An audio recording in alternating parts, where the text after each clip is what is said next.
스타벅스 로아정이라든지 아니면은 크록스 위에 지비치 막 없는 거, 사업자나 창업자분들이 놓치면 안 될 트렌드, 뭘 좋아할지 몰라 다 준비했어. 한번 가보겠습니다.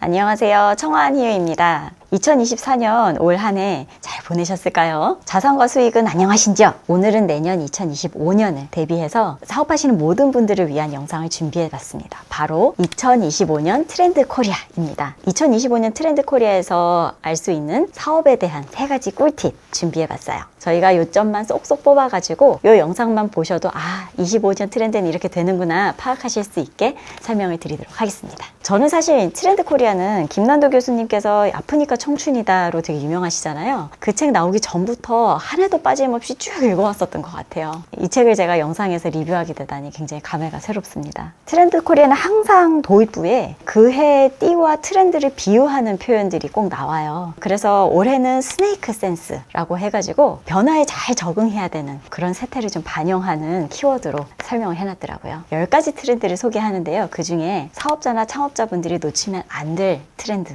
한번 가보겠습니다. 첫 번째는 바로 옴니보어입니다. 옴니보어는 잡식성이라는 뜻을 가지고 있는데요. 여러 가지 분야에 관심을 가진다라는 의미로 해석을 하면 될 것 같아요. 알맞은 때도 당연한 것도 없다. 전형성이 깨진다라는 의미인데요. 마케팅에서 흔히 말하는 세그먼트라는 개념이 있어요. 이제 연령대라든지 성별 이런 식으로 나누어서 트렌드를 파악하는 것인데요. 그것이 모두 깨진다는 겁니다. 뭐 예를 들자면 슬로우 에이징에 관심을 많이 가지는 게 생각보다 10대, 20대가 많다는 것이고요. 설화수의 윤조 에센스가 2시간 만에 7억 매출을 달성했다. 뭐 이런 얘기들이 써 있고요. 그 밖에도 스포츠 관람이라는 것이 남성들의 전유물로 생각이 됐을 텐데 요즘은 남자에 비해서 60-70%로 여성 관람객이 더 많다는 통계가 있다고 하네요. 그뿐만 아니라 틱톡도 우리가 생각을 해보면 10대들이 많이 할 거라고 생각을 하잖아요. 근데 의외로 20% 정도가 50대 사용자라는 겁니다. 이렇듯이 라이프 스타일이라든지 가치, 취향, 기분, 상황을 변수로 이 시장을 접근을 해야지 예전처럼 나이나 성별 이런 식으로 시장을 접근하게 되면 안 된다라는 그런 트렌드를 반영하고 있는 것 같아요. 세무사님, 그 옴니보 관련해서 세무사님만의 조금 독특한 남들과는 다른 뭐 어떤 경험담 이런 게 있을까요? 글쎄요, 제가 사장님들을 굉장히 많이 뵙거든요. 지금 누적 고객분이 2,000명 이상 되시는데 예전에는 나이가 어리신 사장님들은 이렇다, 그리고 연세가 좀 있으신 분들은 이렇다라고 생각했었던 부분이 있었는데 확실히 요즘 들어 그런 것이 완전히 깨졌다는 생각이 들어요. 연세가 지긋하신 분들도 AI 관련한 사업하신 분들 굉장히 많고요. 나이가 어린 사장님인데도 굉장한 인사이트를 가지고 편견과는 다르게 사업 잘하시는 분들이 너무나 많습니다. 제가 얘기를 들어보면 마치 세대 간의 그런 기준이 모호해지는 것 같은 느낌이 드네요. 맞습니다. 완전히 모호해지고요. 그런 편견 없이 시장을 대하는 태도가 굉장히 중요해질 것 같아요.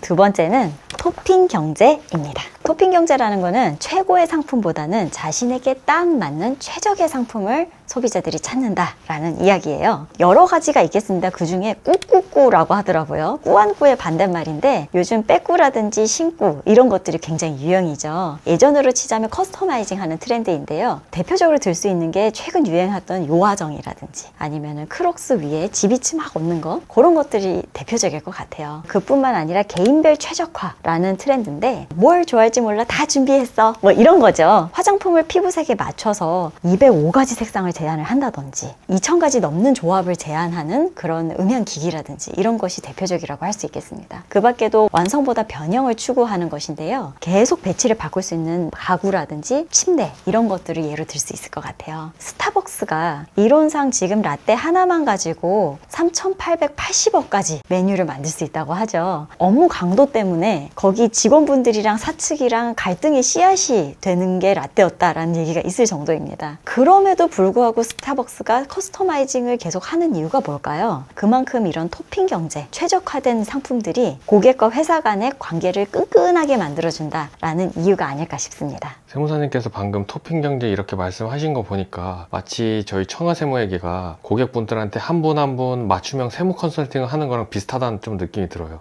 저도 이거 보면서 그런 생각이 많이 들었습니다. 한 분 한 분이 다 케이스 바이 케이스고 그게 각기 다 다른 니즈가 있기 때문에 그걸 천편일률적으로 자동화가 되기는 힘든 것 같아요. 마지막 3번째는 원 포인트 업입니다. 이것은 나다운 성공이라는 의미인데요. 나에게 맞는 작은 성장 포인트를 기록하거나 공유하면서 달성하는 것을 의미해요. 자기 개발 분야에 있어서 예전에는 목표 100억 벌기, 주식 투자로 뭐 파이어 하기, 뭐 이런 식의 자기 개발이 유행이었다고 한다면 이제는 원대함이 사라진 생존 전략이라고 보시면 될 것 같습니다. 경기가 좋지 않기 때문에 이런 현상이 좀 일어나는 것도 있다고 보여져요. 무에서 유를 창조하는 그런 원대함이 아니라 지금 하는 일을 조금 더 잘하는 그런 식의 자기 개발이 조금 더 유행할 거라는 이야기 같네요. 1을 365제곱하면 1이지만 1.01을 365제곱하면 무려 37.8이라고 여기에 그렇게 적혀 있어요. 무엇이든지 꾸준히 하면 그 결과는 아무것도 안 하는 것보다 천지 차이다 라는 의미겠죠. 실천 가능한 나만의 밸류업을 지금부터 시작해서 꾸준하게 하는 것, 그런 끈기, 그게 중요하다는 것이 이 책의 골자입니다. 혹시 여러분들도 원대한 꿈을 꾸고 계시지는 않은가요? 원대한 꿈보다는 지금 실천할 수 있는 작은 포인트부터 끈기 있게 매일 해나가는 것, 그런 것이 더 요즘에 맞는 자기 개발이 아닐까라는 생각을 해봤습니다. 세무사님께서 트렌드 코리아 2025를 읽으시면서 느끼신 점이라 지금 당장 적용해 볼 수 있는 그런 포인트가 있을까요? 트렌드 코리아 2025를 제가 이렇게 쭉 읽으면서 들었던 생각이 앞부분에도 그런 내용이 나오지만 2025년은 아무래도 불황이 계속 될 거라는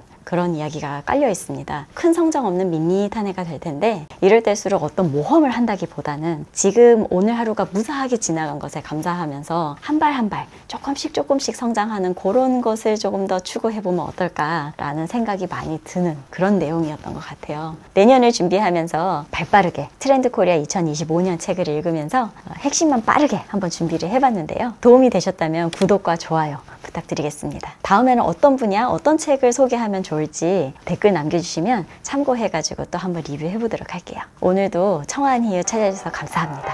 오늘은 여기까지. 감사합니다.